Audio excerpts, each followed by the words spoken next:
Star Citizen 4.0 has arrived.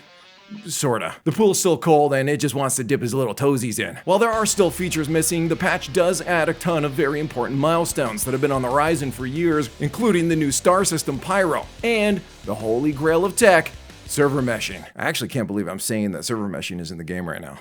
Huh.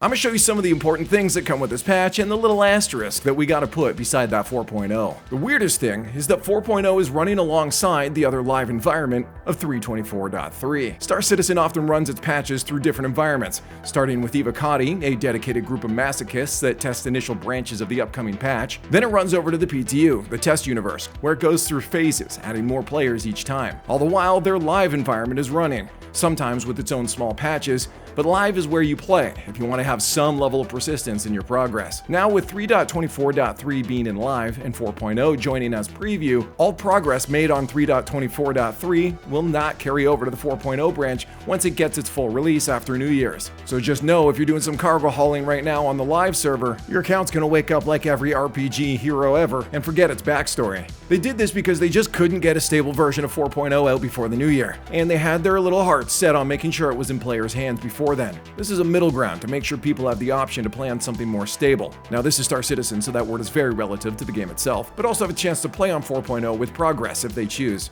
I think it's a decent middle ground, only a little less awkward than your upcoming family Christmas dinners. Star Citizen's holy grail and major obstacle to overcome has always been server meshing. While there's a ton of other tech that they had to get out there too, even tech that led up to server meshing, this is the one that would make or break the game. If you haven't watched the 1 million videos that every content creator ever has made on it so far, including myself, here's a quick recap.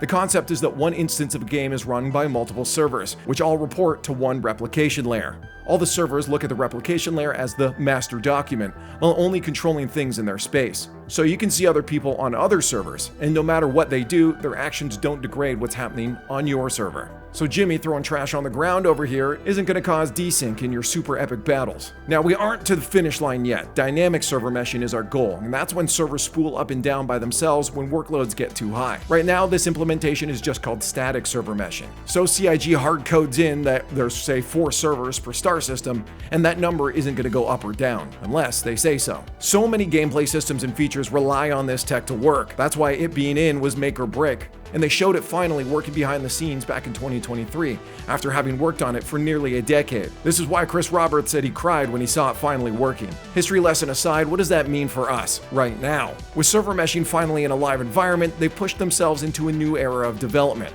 Other features can now build themselves out with server meshing in mind. Performance can be better overall, and the world will feel a lot more alive with more players playing in the same space. In the EPTU, I was playing on it and it was super smooth. I never once had a hiccup when crossing servers, and when one did go down, the server was up super quick, at least compared to what it used to be like. Server meshing is going to get a lot of attention, as is probably evidenced by your homepage right now, and potentially increase the player base even more in 2025, which is why Chris Roberts said in his letter from the chairman that 2025 is going to be the year of focusing on making the game smoother to play overall.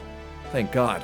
We had a bit of a rough year in 2024, but things are starting to look fire for the new year. Outside of server meshing and Pyro itself, these are one of the features I think a lot of people were looking forward to the most. If you played The Division, then think of the Dark Zone, a PvP arena with big boy loot. On a side note, I think this also shows why Star Citizen has such amazing potential. You can just cram other games and their game modes into it. The Pyro Shield system is another example of that, but that's not in the game yet, so we're not going to talk about it. CIG has a chance to make things similar to games like VRChat, Roblox, or even stuff like Fortnite now. Each of their star systems could end up with different gameplay systems. Let me know in the comments if you'd like to see a video on that. I mean, I'm gonna make it anyway, so just tell me you want to see it. But these contested zones are not easy to navigate. If you don't have a PC with parts from the past 2 years, good luck playing this. Because of players dying and respawning and dropping nightgowns on the ground, server performance has been rough, leading to a lot of input lag and low frames. I almost feel like these contested zones are almost going to need their own independent servers. But if you can make it through these zones, I heard you can even earn ships. I just finished my new PC, so I'll have gameplay on my stream soon. Sub if you want to see me still suck on stream regardless of frames. There's a new ship called the Mirai Guardian. To be honest, the big talk is server meshing and Pyro. With the game finally getting something that we've been looking forward to for so long, with a milestone being hit, the question is, should you start playing, or jump back in if you were taking a break? I think the answer right now is still no. I'd wait till CIG is back in the studio to fix things up in the new year. There's a reason there are 2 live builds right now. I tried to hop on a 4.0 on the live server and Well, I spent an hour doing nothing because I couldn't log in for 30 minutes, and then when I was in, CIG was holding all my gear hostage. I'd say wait it out for at least another month, and subscribe because I'll let you know when it's time to hop back in on this channel, or hit up my live streams to ask if it's a good time to hop into the verse. I'll suffer for you. If you're watching this on launch, I'm live right now doing a Drake Cutter with LTI and game package giveaway. So if you don't have the game yet, well, now would be a good time to come by and try to win the game. In the future, we're going to have more giveaways and exclusive videos for channel members. So if you want in on that or just want to support the channel, go hit join. And if you want to even know what Star Citizen is about because you for some reason made it through this entire video without knowing that, you can check out my videos explaining the game here. Thanks for watching, and we'll see you in the verse. Or not.